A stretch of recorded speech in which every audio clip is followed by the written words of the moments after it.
Maayong buntag, Uganda! Ang dami kong energy guys, pero yung totoo, hindi ako nakatulog. Eto kasing si Chico, hindi ko alam kung anong nangyayari sa kanya. Sobrang laging nagigising sa gabi, tapos nakatulog siya, ilalagay ko lang, ayun, iiyak na naman ako. Kung hindi ka lang talaga nakakagigil, ikaw talagang Chico ka. Hindi talaga ako nakatulog ng maayos. Pero syempre, kailangan natin ng energy guys. Kasi ngayon, magro-road trip tayo. At syempre, isasama ko kayo. Ayan. Hindi nyo pwedeng mamiss to guys. Kasi sobrang ganda ng mga sumusunod nating mga content. Kaya naku, pag hindi pa kayo nakapag-subscribe, mag-subscribe na kayo at i-press nyo yung bell button para lagi kayong updated sa ating mga kwento. Ayan. Parang may mga sipon-sipon. Sinipon kasi si Muhammad Ali. Tapos ngayon, lahat kami sinisipon na. Alright guys, so time na nating umalis at malayo pa ang ating babahiin. I'll keep you guys posted. And if you want to see more of our life here in Uganda, of course, keep on watching.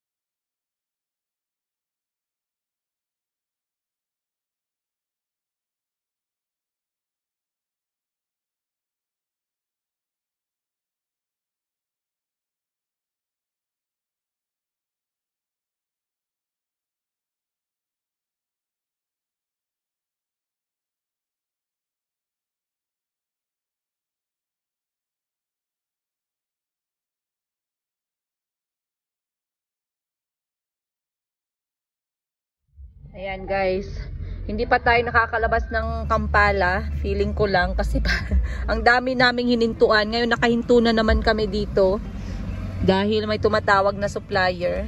Ayan. So, pakita ko na lang sa inyo habang bumaba yung asawa ko para bumili ng tubig.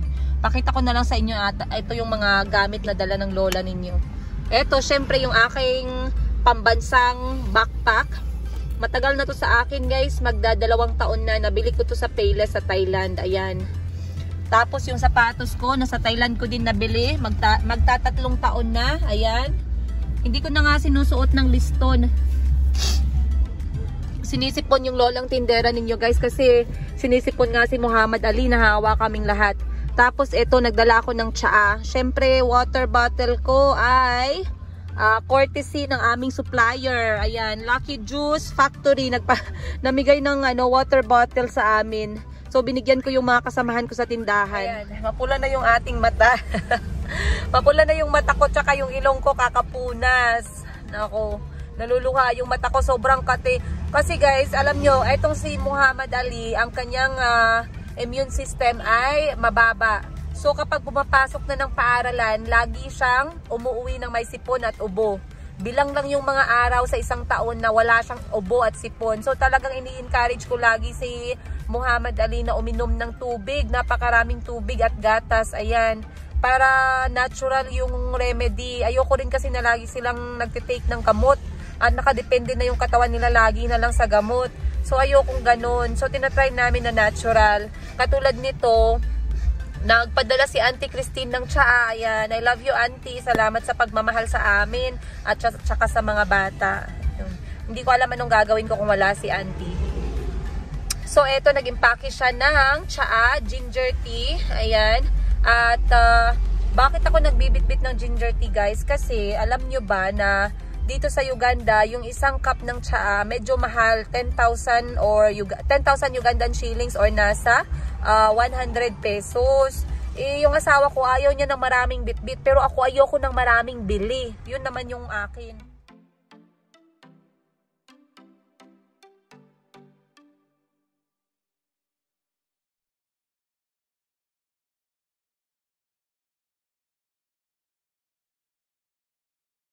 Ayan, mag-stop over lang tayo dito. Ganito yung style dito guys kapag malayuan yung biyahe at huminto yung sasakyan mo. Ayan. Tingnan natin anong mangyayari in 3, 2, 1. Oh, di ba? Perfect. Merong pamais. Ay, meron pala dito. Oh, merong manok, merong saging. Ayan. So dito sa Uganda, ganito yung gawain. Kapag ka nahinto ka, yung sasakyan mo, maraming nagsastop para magbenta ng mga inumin. Yan. Pero yung asawa ko, ayaw niyang. Ayan. So ako at saka yung asawa ko. Yung asawa ko guys, hindi siya, ayan. Hindi kasi ako nabili talaga kasi hindi ko alam paano pumili ng magandang at preskong luto. Ayan. Yung asawa ko hindi siya nabili sa mga lumalapit sa sasakyan kasi mas gusto niya yung talagang galing sa lutuan. Sobrang ano yung asawa ko guys, mapili siya pagdating sa pagkain. Gusto niya yung talagang mainit. Ayan. So kapag bumababa, nasa-stop kami sa mga stopover na ganito, talagang mag-take siya ng mga 5 to 10 minutes para antayin yung bagong luto. Kakagising lang pala ni Chico guys. Oh, medyo maganda yung mood niya. Yung mga bata muna kay Auntie Christine. Tapos si Kulit-Kulot din. Mabuti si Kulit-Kulot ay nasa good mood. Sabi niya gusto niya lang daw mag-ice cream. So sabi ko kay Auntie Christine, dalhin niya si Kulit-Kulot mag-ice cream dun sa Carrefour. Tapos babalikan ko na lang siya in about 3 days. Kasi guys, sobrang layo ng ating road trip ngayon. Ayan. So anyway, minarites ko nga sa inyo na itong asawa ko ay dati ayaw niya nagbibitbit kami ng tsaa kasi daw nabibili naman daw yon. Eh ayoko ngang gumastos pa kasi mahal yung tsaa sa labas. So alam niyo yung gastos guys, naiipon kasi siya. Kung pwede ko lang siyang iwasan, ayun, pwede naman kasi may tsaa naman sa bahay. Ano ba yung effort na ilagay mo lang sa baonan at dalhin mo sa sasakyan? Wala namang mabigat doon. So habang tumatagal, nagbabago na rin yung asawa ko. Kita nyo, may bitbit na rin yung asawa ko ng sarili niyang tsaa. Oh, di ba? So nakapag-adjust na siya sa buhay Pilipino. Ayan, kasi na-realize niya, minsan daw nagbabayad daw siya ng mahal na tsaa pero hindi daw masyadong maanghang yung luya. So mas nasasatisfy siya yung tsaa na galing sa bahay kasi alam na alam ni Auntie Christine yung timpla ng tsaa na gusto namin.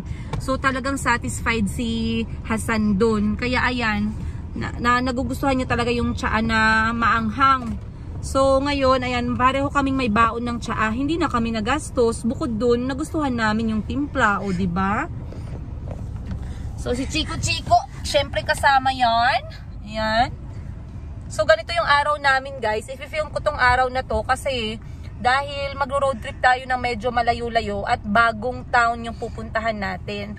So first time ko din doon kaya gusto kong imarites yung town na yun. At syempre, imamarites ko din sa inyo para makita nyo yung mga ganap-ganap dito.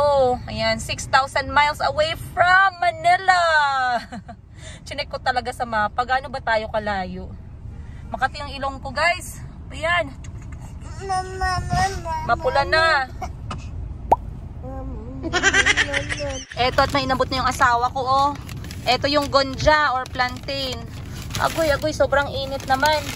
Ganito lang yan. Mabuti nga guys, hindi notebook na may bagsak na grado yung pambalot katulad sa Pilipinas. Oh. Fanta is cold. Ayan, mag-Fanta tayo guys kasi masarap uminom ng Fanta kapag sinisipon or may sakit. Only one. Thank you. May balin nyo? Kale. Ayan, ang saya ni ate at nabilhan ko siya ng isa. O diba guys? Grabe yung tuwa ng mga tao sa konting bagay. Kaya, naku, ako wala talaga akong keme sa buhay. Bahala na dyan. Kasi alam ko maraming tao na masaya at maraming kahit na anong ganap-ganap, masaya pa rin. So, eto na yung gonja guys. Ang binalot ata dito ay ano, 5-6. 5-6. Alam niyo yung loto, tayaan ng loto sa Pilipinas. Minsan nakareceive ako ng ano, grado ng mga bata. So, eto ngayon. Ayan, mainit pa guys. Galing talaga to sa Sugbahan. Ayun. Ito ay plantain. Alam ng iba plantain ito. Dito sa Uganda, alam nyo na ang tawag dito ay gonja. Ayun. Sobrang sarap. Paborito ko to kapag nagbabiyahe kami. Chico, come. Oh, may gonja tayo anak. Oh, come. Pinababa ko muna si Chico at hindi pa naman naandar ang sasakyan. Ang init guys. Ganito ang feeling pag pumasok ka sa isang relasyon na hindi ka sigurado, parang gusto mong iluwa. Parang gusto mong mag-back out. Hindi yon, by experience yon, pero kabataan ko pa noon, mga 12 years old. 12 years old ang naglandi ng 12 years old. Hindi, joke lang guys.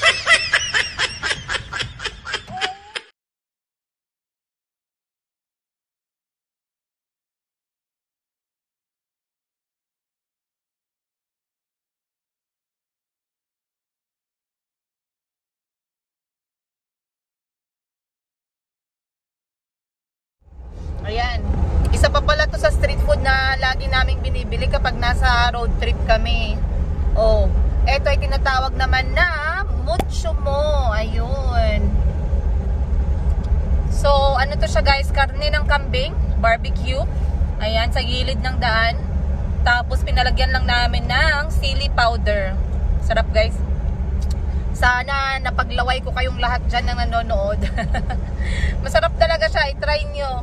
Sugbahin nyo lang yung sugbahin. Grabe naman talaga yung Tagalog ng lola nyo guys. Kayo na lang muna mag-adjust dahil yung aking vocabulary ay very limited. Ayan. So, eto na. Ang sarap. Bibili yung asawa ko nito kasi paborito niya rin to. Ayan. So, kami ni Chico ngayon ay lafang ng lafang. Lafang is key. Pag walang lafang ayaw namin mag-road trip. Ay, sorry. Nabulunan. Alright guys, kakain muna ang inyong lolang tindera. Uubusin ko muna tong steak tapos bibigyan ko kayo ng review kung kamusta. Tikman nga natin tong una.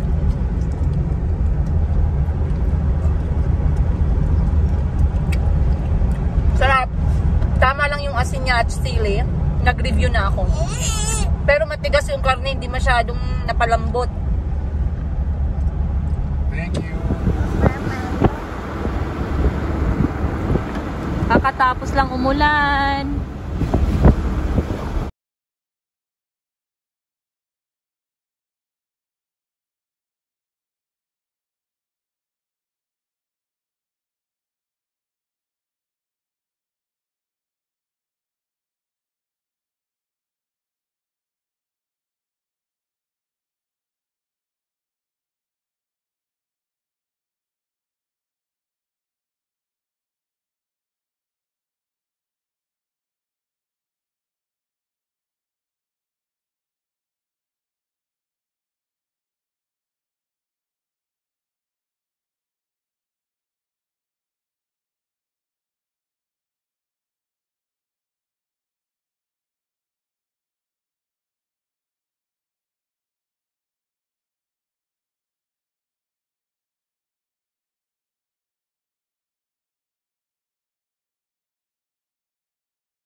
Yes.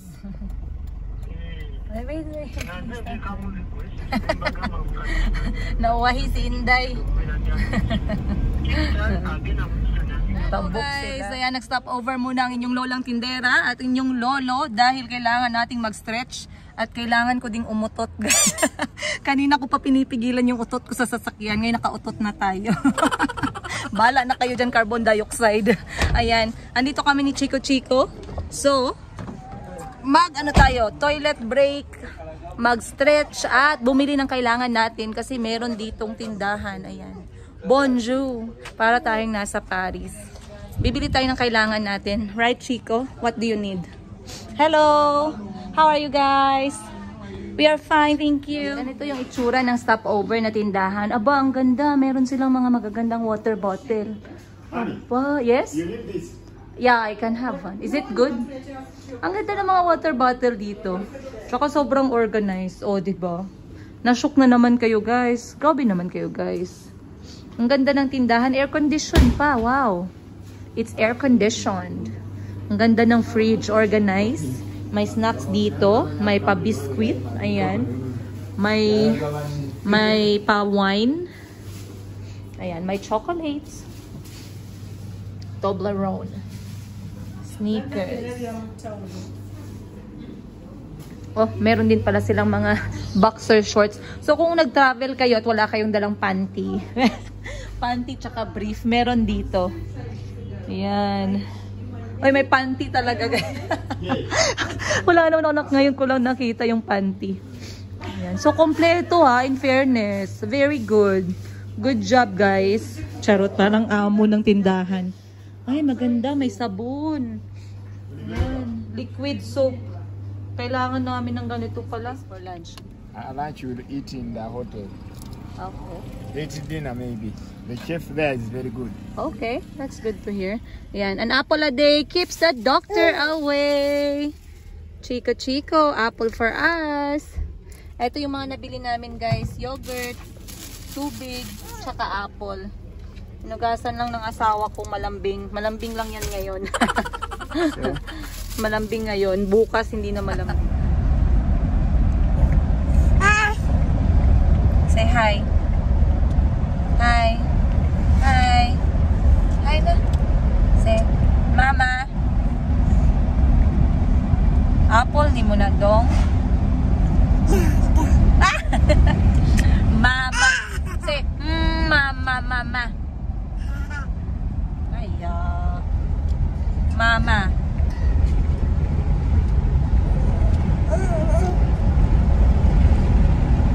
Ayan, huminto muna kami ng asawa ko guys. Siyempre, lafang na naman.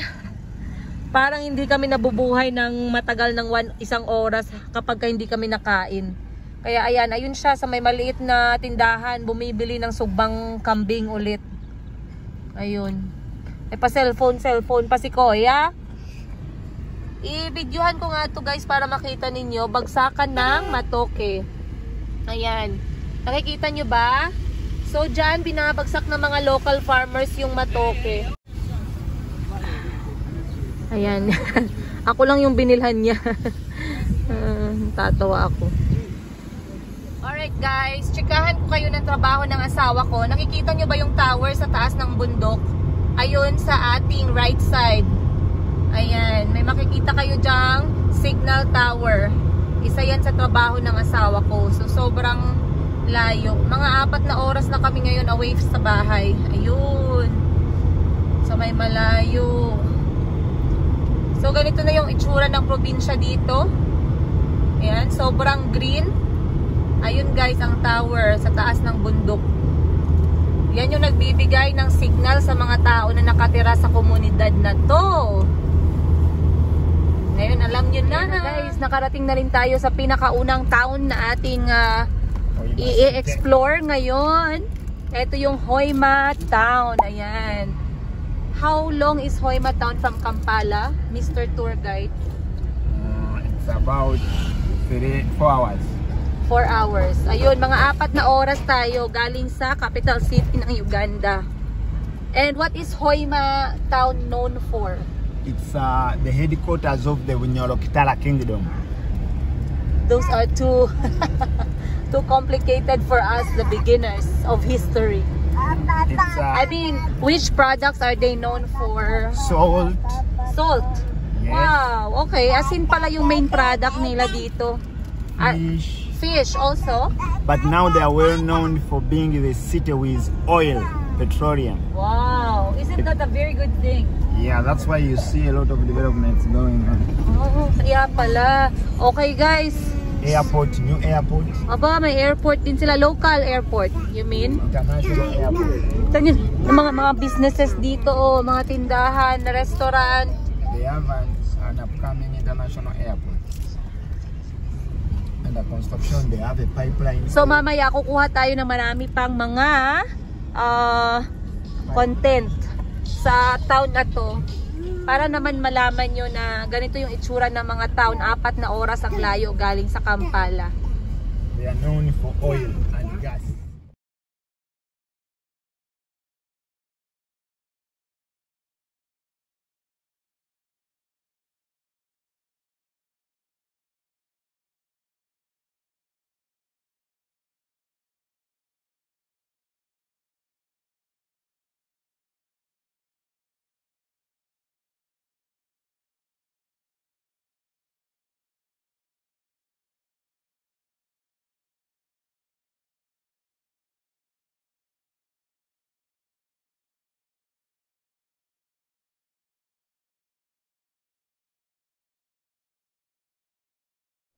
Ayan guys, dumating na tayo dito sa unang stop natin, which is etong motor care ng Nissan. Kasi kailangan magpa-service nitong sasakyan ng asawa ko para ma-make sure na laging healthy yung sasakyan nila sa mga trabaho nila.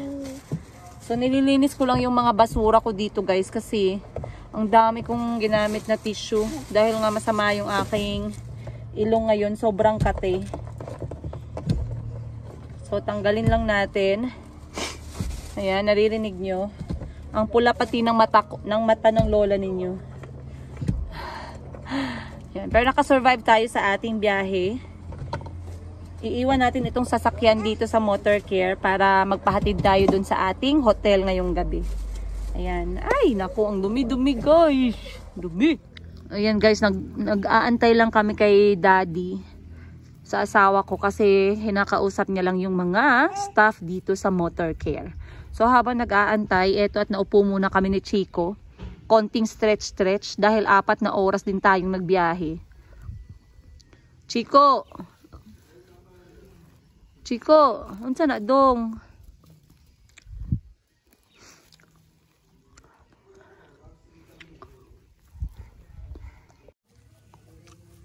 Asa kaya ni mo adto si Chico? Dahan-dahan na talaga nagiging lakwatsero yung mga anak ko. Kita nyo nga itong si Chico, oh. Tinatawag na tayo ng asawa ko, guys, pero saglit lang.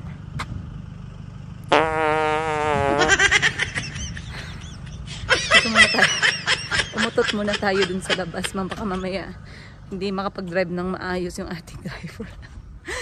Dami kong utot ngayong araw na to, hindi ko alam bakit. Siguro dahil sa tsaa o sa dami ng kinain ko. Ang dami ko pang. Dito na tayo sa hotel na ating tutuluyan ngayong gabi. Sobrang ganda guys. But parang feeling ko may pa-special si Kuya nyo guys. Ano kayang kailangan ni Kuya? Ang ganda na tutuluyan namin ngayong gabi. Sobrang excited. Mag-film tayo dito guys. Itutour ko kayo kasi ang ganda ng ng property. Mamarites natin to sa buong mundo. Baka sabihin nila wala tayong panglaban sa mga bonggahang accommodation pagdating sa up country. Kaya tara, bumaba tayo. Masarap daw magluto dito yung chef guys. Chico, let's go Chico. Gutom na si mama. Gutom na. Maraming gutom dong. Let's go guys.